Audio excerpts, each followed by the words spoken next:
Siphoning is a bad decision, Fortnite.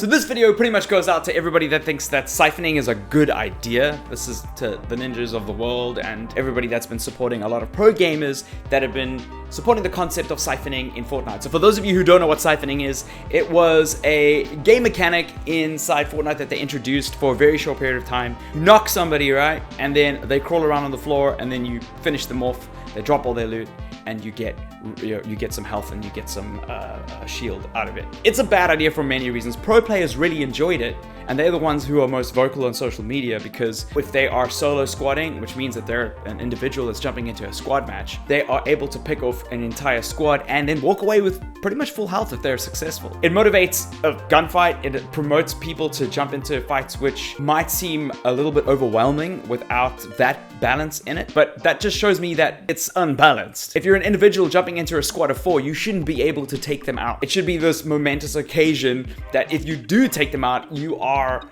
like, oh god. Having siphoning kind of creates this weird cushion that and motivates people to just jump in, and when you walk out, you're not only going to have all of their mats, all of their guns, you're literally going to have like full health after that. So instead of running to fetch and loot like everybody else on the map, you will tend to engage and become more aggressive. This might not sound like it's a problem, but let me explain. The whole concept of knocking someone down in a squad match is that they are eliminated as an immediate threat. That is a reward in and of itself. Once you've knocked somebody down and they're crawling around, they were previously attacking you. They have an entire squad that is, hopefully, if they're good at playing the game, around with them. The threat then turns to somebody else that's got a weapon that is firing at you. Once you've picked up the entire team, then obviously the rest of the team gets completely removed. There's no chance for revival, and you then get to pick up all the loot that they drop. So currently there's huge amounts of value and incentive to not necessarily like finish off somebody that was knocked down, but to use them either to bait an opponent to come towards you, or just the fact that there's one less gun that's pointed towards you. They aren't like an immediate threat. Game design is a very interesting field, and anything that you do to motivate a player to behave in a certain way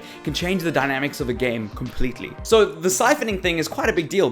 By finishing somebody off and getting immediate mats, health, shield is a huge incentive to finish that person off. In fact, it's sometimes more important to do that than to engage in the next person, because once you engage in the next person, you will have more shield and health, and it doesn't take much effort to finish that individual off. It's just another pump shotgun to the head. So begs the question, if you have siphoning in a game, why have knockdown anyway? Why not just have them immediately eliminated? The knockdown phase for a player is the chance of revival, the chance to come back. But the incentive is too high to finish them off when you're siphoning, so there's no need to keep that player alive. But if you don't have siphoning, that person is no longer a threat. There's no real incentive other than maybe a bunch of ammo if you desperately need it to finish that person off, because the threat that is engaging you is way more important. So the gameplay style completely changes to a style that is, forget about the people that are on the ground, start focusing on the people that are above you, and the risk is a lot higher because you literally probably lost a little bit of health while you were in that engagement before. So if you successfully, as a solo individual, finish off a squad, you are a higher class tier player, and you will probably come out bleeding, which is a good thing. But who knows, they might drop a campfire, they might drop like a med pack, they might drop some shields or some slurpees or whatever. You have something to fix yourself up with. Take like a minute to just pick up some of the items and use them. And I'm not the only person that thinks like that. Epic also have data that shows that 90% of other players who are playing that aren't professionals, because let's face it, not all of us are like build gods in Fortnite, don't find the game fun if that's happening. In fact, the player base starts to drop because it's just not entertaining. I, as somebody who has less skill than someone like Ninja, has less of a chance at performing really well if I'm getting thirsted immediately, but I have more chance to contribute to a fight if my group as a team has a better chance to take out an individual or another squad and then revive me. In fact, I've seen people in the middle of gunfights revive, and these huge clutch fights is extremely exciting,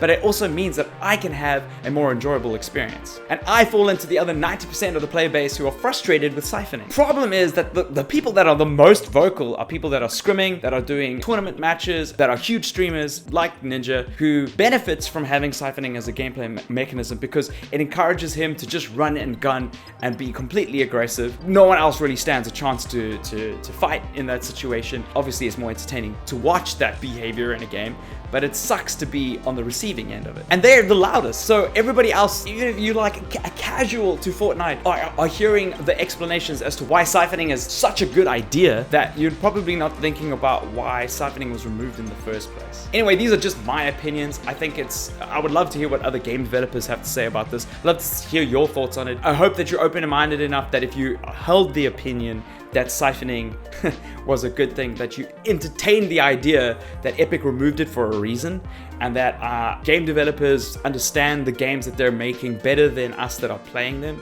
And I'm a firm believer of that. It's the same way that a phone manufacturer will tell you what you like about a phone because they know what this new product is going to be and why it's such a big deal. And for the most part, those trends have stuck because if you listen to consumer feedback all the time, it's not necessarily going to be the best thing for that game or for that product. Let me know in the comments below. I'd love to hear your opinions. I'll see you guys in another video. High five a stranger. This was probably a real short one.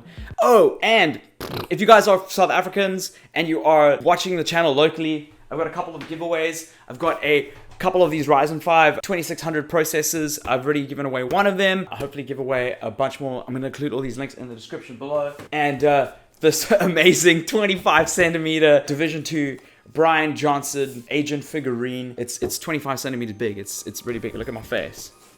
And that this gun is like literally the height of him. So there's that. I'll see you guys in another video. Enter these down below. High five a stranger. I'm gonna be in the comments chatting for you guys for a bit. See you on one of the Twitch live streams. I don't know why I'm doing this.